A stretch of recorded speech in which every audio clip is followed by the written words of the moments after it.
In the beginning there was nothing. In nothing there is no God, time, dimensions, space or substance to occupy it. Only nothingness exists. So where did everything come from? Where did God come from? Here is how it was done. We know that energy particles can be created from nothing as long as a debt is repaid back quickly. It is a scientific fact if the quantum theory is correct. It's like taking a loan when you have no money. Suddenly, you do have money, but it needs to be paid back. For all intents and purposes, the money you now have came from nowhere. With the quantum theory, it is a little bit more complicated, as one would expect, but the concept is basically the same. So now let's take a quantum leap with our imagination and discover that the nothingness at the very beginning suddenly borrowed energy and then instantly repaid it back to form nothingness again. Now let's keep multiplying this process faster and faster until the debt is never really repaid. In fact, the whole process becomes completely chaotic and there is always a plus surplus of energy or debt of it. Let's not stop. Things are just starting to warm up. The process continues even faster and faster at an exponential rate. Before we know it, the energy that is being circulated at any one time in our once nothing existence is now forming eddies and ripple effects, causing areas of predefined high and low energy patterns. For those that like to believe in a God, here is where he could be born. These energy patterns could theoretically become self-conscious in much the same way as our brain communicates with other neurons. It is well documented that particles can communicate instantly with other particles over vast distances, although the reason cannot yet be explained. A reasonable explanation is that this is due to some form of link or tie between the energy content that forms all matter. Albert Einstein's original theory named it the ether, or universal constant. In a place where there is no space and time, a trillion years would be just an instant. A conscious God of pure energy could virtually become all-knowing instantly. Now let's not forget the bigger scene, creation. Our original nothingness has now got so much borrowed energy in it that it quickly reaches bursting point. At some time the debt has to be repaid. There is only one solution, and that is to keep the energy acquired in much the same way as writing off a bad debt.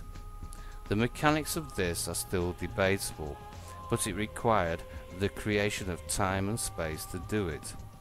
Maybe it was God's will, or just a natural combination of events that took place. As soon as time and space came into existence, the universe as we now know it was born in the Big Bang.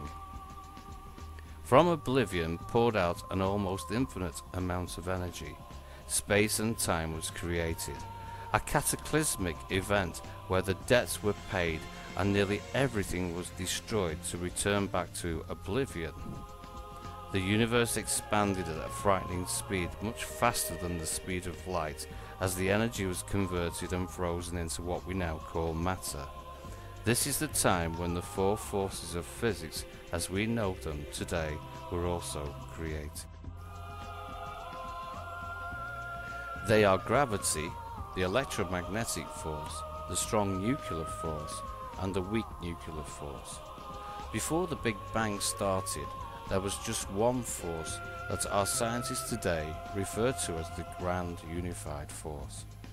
Only when matter was formed did the expanding universe reduce velocity to that of the speed of light. Surprisingly, the Big Bang destruction did not destroy all the particles of matter that were formed.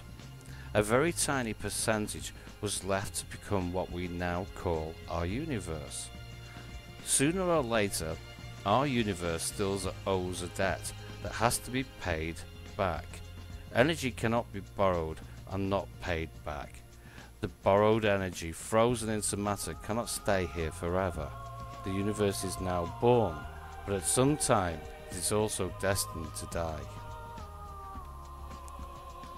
Luckily, our new universe with time and space could last trillions of years from now. It would just be a mere instant from where the debt was originally borrowed before it is repaid. So here we are, on borrowed time and debt. This is our universe. All this happened around 13.5 billion years ago. Since then the galaxies were formed, and eventually our own solar system in the Milky Way galaxy. We currently live on a planet called Earth. It was formed around 4 billion years ago. Our earliest fossil records show that life began around 3 to 3.5 billion years ago with very simple bacteria. It then took another 2.5 billion years before land creatures started to walk the earth. Today, we do not know if life exists elsewhere, but it would be very arrogant of us not to believe that it does. The universe is such a big place that it is most likely containing many billions of life-supporting planets other than just ours. Earth was not a very friendly place to live in those early times. Survival of the fittest decided who would continue to evolve or not. Death and fear was around every corner. This is nature. There are no rights or morals. As soon as you were born, you were food for another. In order to survive and reproduce, you had to be better than the competition and eat them before they ate you. The earliest Homo sapiens, that's humans like us, are recorded to be living in Africa between 120,000 and 300,000 years ago. Our descendants originated from a small tribe in the South Africa region and then spread throughout the world to form what we now call the human race. The success of the human race is debatable, but the ability to communicate with speech and form complex social systems was unquestionably crucial.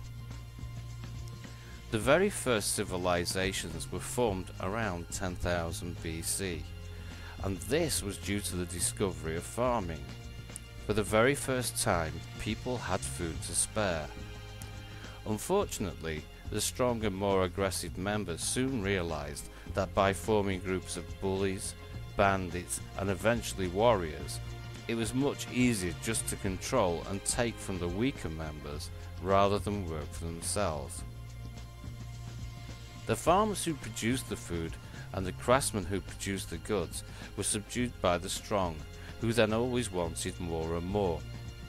At first it was most likely in the form of protection money, but as the social system evolved, a new concept entered our culture: taxation. In the early days, taxation was just a mechanical method of stealing from the poor to give to the rich and powerful.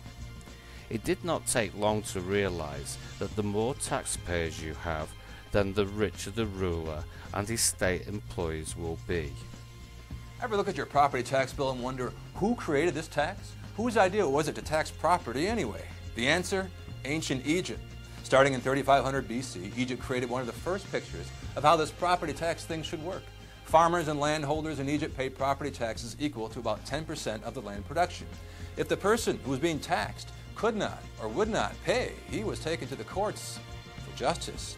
In many of the ancient Egyptian tombs, wall paintings depict village elders being punished for trying to ignore or evade property taxes. Ancient Egypt's system and need for property taxes is not so different from what we see in our system today. This is where we see the beginnings of kingdoms, empires, greed and power. Armies were formed to gain more land and wealth, as well as protect what was already acquired. A new word came into being: war. The rich and powerful could do anything, and most of the population suffered for it. One of the earliest civilizations that we recognize is the Egyptians. Something new and unique was beginning to occur. and that is the concept of gods. Egypt had many gods: a god of war, a god of harvest, a god of love, and many, many more that the people prayed to in the form of idols. The misery and suffering created by the rich and powerful formed a perfect situation where simple advice and the ability to answer and help a person's innermost questions arose. In order to find answers to their questions, they would pray to the god of their choice or seek advice from an expert in that area. These experts quickly became an elite sect to form what we would now call a priesthood. These priesthoods were very quick to exploit the spiritual needs of the population, and it did not take long for them to develop into powerful institutions, commanding lots of wealth and power over the people. Most importantly, they could also manipulate and control what the general population should and should not believe in. To put it another way, they created moral rules for the people to follow, a spiritual law to be obeyed. If you did not listen, then you would suffer, either in this life or in the hereafter. The priests then elevated themselves in social status above the normal population by using the argument that they were blessed by a higher power, or God. This enabled the priests to dictate the activities of the population and of course make a good living for themselves. A new business was formed called religion. Temples and churches were built to ensure that the converted faithful would have a place to worship, meet, socialize, and bring new members into the faith. Sacrificial lambs and food were taken by the priests as food for themselves. The purchase of idols was strictly controlled. Spiritual advice was paid for. A fee of around 10% of a person's income was expected by the religion to place you in paradise when you die. Many more money-making commodities were invented to create even more wealth. Around the world, other cultures separated by thousands of miles were also investing in inventing their own gods and religions. This did not go unnoticed by the powerful rulers of the day, and it became evident that a covenant between these two powerful groups needed to be established for their mutual survival.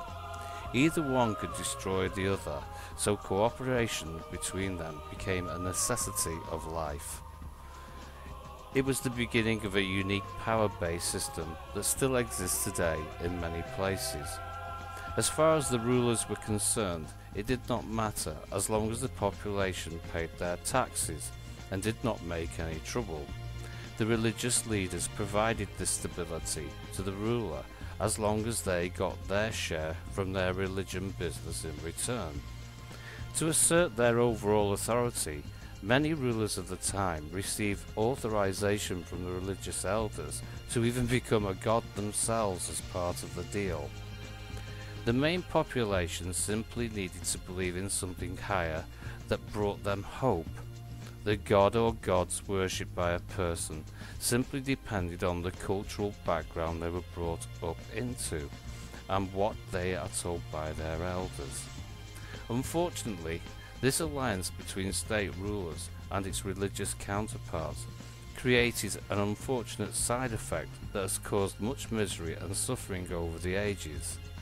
It quickly became necessary not only to conquer a nation for their wealth, but also to make sure that the religious beliefs of that nation conformed to the religious beliefs of the conquering nation. For many citizens of conquered nations, this was an unacceptable request, and many were slain, just to appease the religious leaders of the conquering state. Later, many wars would be fought just over religious beliefs, such as the Crusades or Jihad.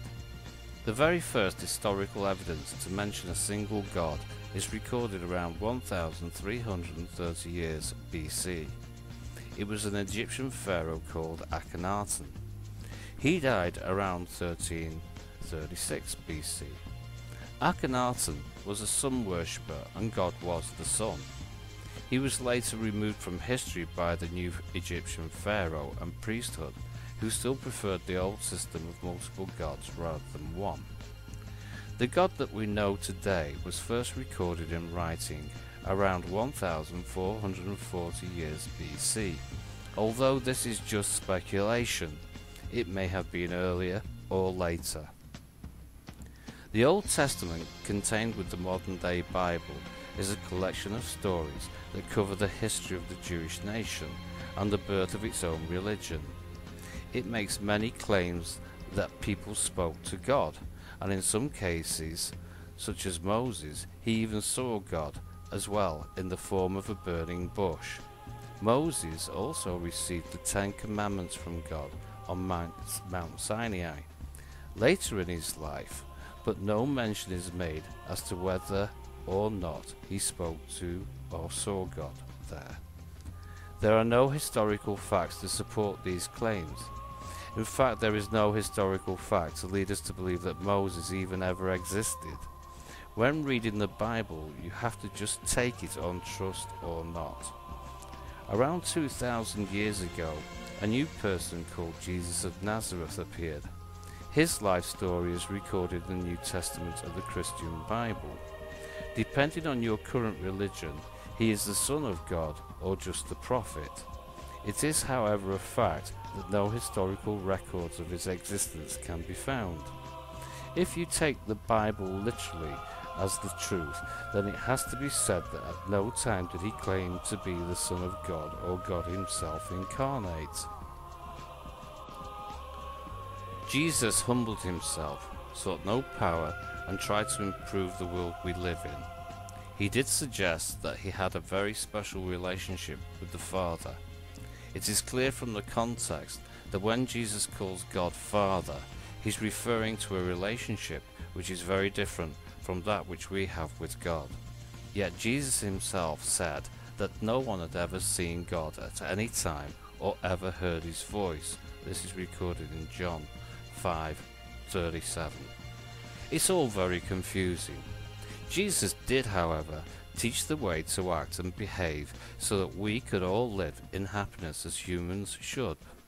Over 2,000 years later, it seems that many people are still not hearing his words. Maybe this is just because the rich, powerful and greedy just don't like what he said. The next person who claims to have heard God's voice is Muhammad. Muhammad was a religious, political and military leader from Mecca who unified Arabia into a single religious region under Islam. He was born in about 570 AD. He claims that he talked to God, who was annoyed at the way his word was being perverted. He gave Muhammad the task of writing his words down directly as spoken by God. He was also told that the words should never be corrupted again, and this would be the last time he ever spoke to mankind. The words that Muhammad wrote now form the Quran, which is the equivalent to the Christian Bible, the only difference being that not one single word should be translated or changed. This is to ensure the authenticity of God's words. This causes a bit of a problem when trying to understand the Quran, as it is not published in any other language but Arabic. Unlike Jesus, who preached peace, Muhammad became a conqueror of lands to force the words of God upon the people. This caused the bloodiest religious war ever seen, that lasted centuries and was called the Crusades, by the Christians who fought it against the Muslims. Even now today, conflict still surfaces and blood is still shed. Today, the main religions of our planet are Muslim, Christian, Jewish, Buddhist and Hindu. Only the Muslim, Christian and Jewish religion one God. It is now time to come up to date and be realistic. There is no documentation or factual proof that God exists. Just because there is no proof he exists does not mean that he doesn't.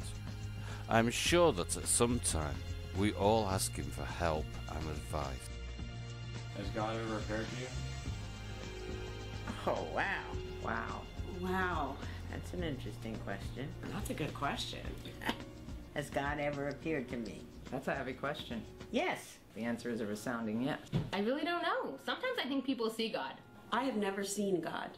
I have felt God. God's never physically appeared to me. I don't think God's ever physically appeared to anybody, but I feel God I see God in people all the time. really intensely at certain times. I don't know if I've ever seen God, but I jumped out of a car once and nothing happened to me. I didn't have a scratch on my body, and I feel like that was something, like a sign. I hear sometimes that people go to temple and they spend 3-4 hours to get 30 seconds with God. When I found the ad for the Jewish jail lady in the LA Times, I interpreted that as the voice of God calling me to work. There's different aspects of God that we can call on, depending on what we need. The first time God appeared to me was in a room with a lot of other alcoholics, getting real, and feeling that I wasn't alone. That was God. God appears in many different ways. If I'm not listening or looking, I don't see God. You know, whether it's in other people or events and things that happen to me, I have to be paying attention. You ever think people will think you're crazy if you tell them you've seen God? Well, in olden days, people who saw God were considered touched, but not touched in the head, but touched by God. In the American Indian culture, they were shamans. In many cultures, they were considered the priests or the holy people. In today's society, this idea of seeing God is one that has been mocked because of religion, but also because of science. If we could just see the tablets that the Ten Commandments were written on, or some historical proof that God has been seen or heard, this would be fantastic. Unfortunately, today most people still find God not by themselves, but through powerful religious organisations. So let's look at the people who we put our faith into. The Christian Catholic Church is one of the richest institutions on the planet. They hold vast amounts of property, land, and invest heavily in banking around the world. Over 40% of the people who work at the Vatican in Rome are either accountants or bankers. That is not to say that the Catholic Church do not do good works. Many of the sibling members of the Church take their religious obligations very seriously and make many good contributions to the world we live in. That is the religion business. You cannot take everything, just a good cut.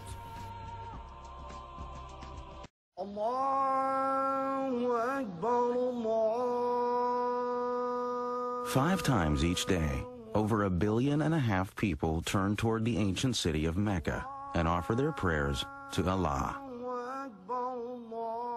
From New York to Indonesia, from Nigeria to the steppes of Central Asia, Muslims repeat the words first learned 1,400 years ago from the lips of a humble merchant and gentle teacher named Muhammad. The Muslims are not interested in money. They prefer power. Muslim ideology considers the state should be run under Islamic law dictated by an Ayatollah, thus removing the need for any other political processes or rulers.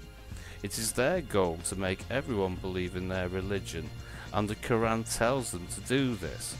The only problem with this system is when you disagree with the teachings of the Quran. With religious rule, this is prohibited. The laws governing this date back over 1,000 years, and punishment can be very severe. Kind of thuggery is not really consistent with Western values. I mean, freedom of speech, freedom of creative expression, political discontent, these are things that we all value. Iran has executed more than 100 people this year. Stoning, whilst legal, is rare. The West has long found much to criticize about the status of women in Islamic societies. Although laws vary from country to country, within the pages of the Quran at least, a woman's rights are clearly defined. The Quran intended to eradicate many negative practices and attitudes towards women, and did so in explicit terms.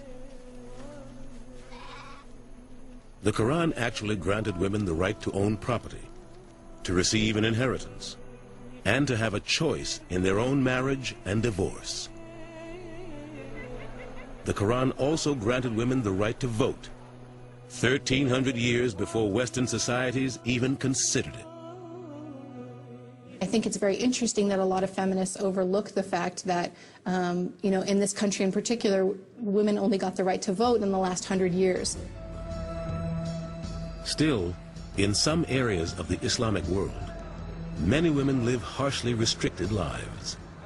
To the average Westerner, the traditional head covering worn by Muslim women, the hijab, has become a symbol of oppression. I remember particularly walking down the street, and a woman was looking very intently at me, staring very intently, and she came up and she walked directly up to me and she put her hand on my shoulder and she said, "Honey, you're in America now, you don't have to wear that." An alternative religious concept that requires no God is Buddhism.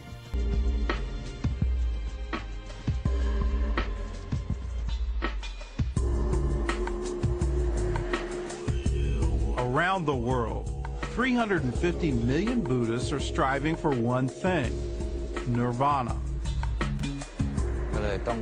When one reaches nirvana, it all ends there. The person has been extinguished.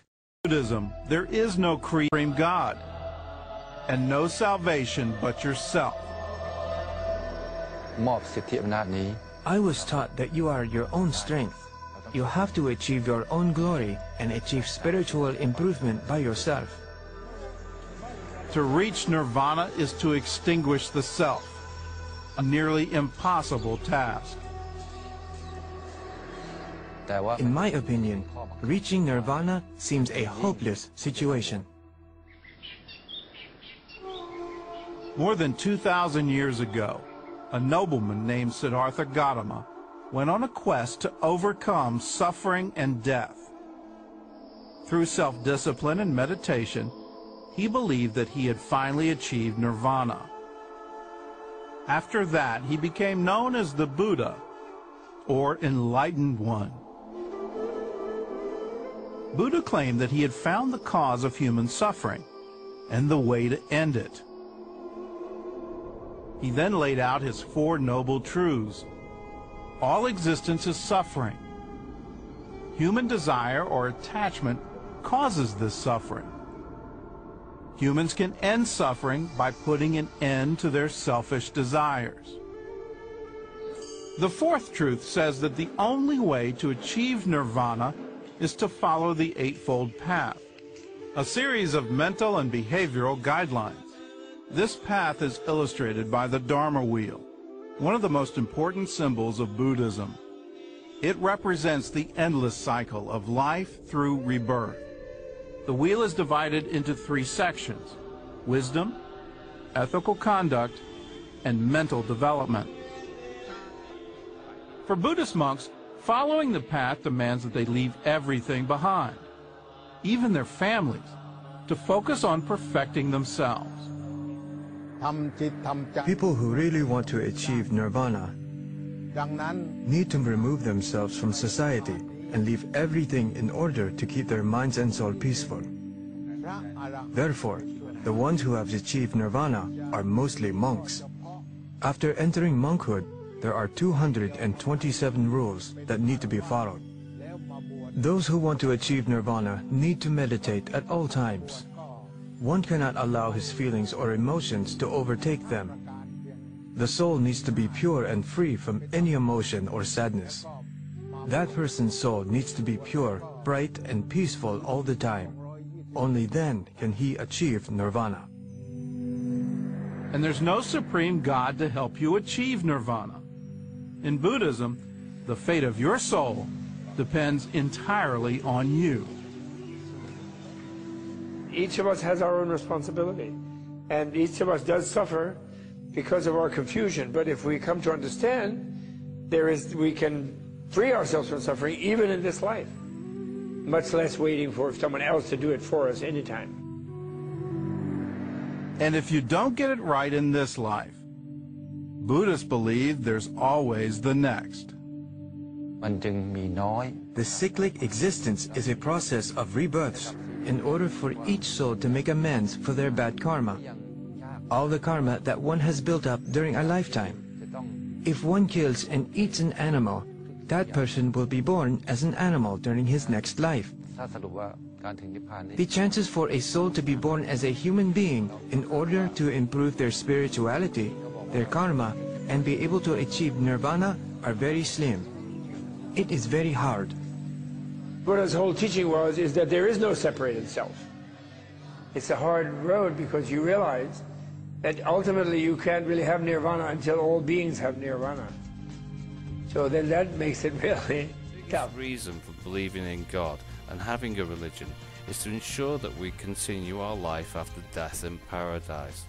Death is our greatest natural fear. Nobody wants to die, and yet it happens to us all eventually.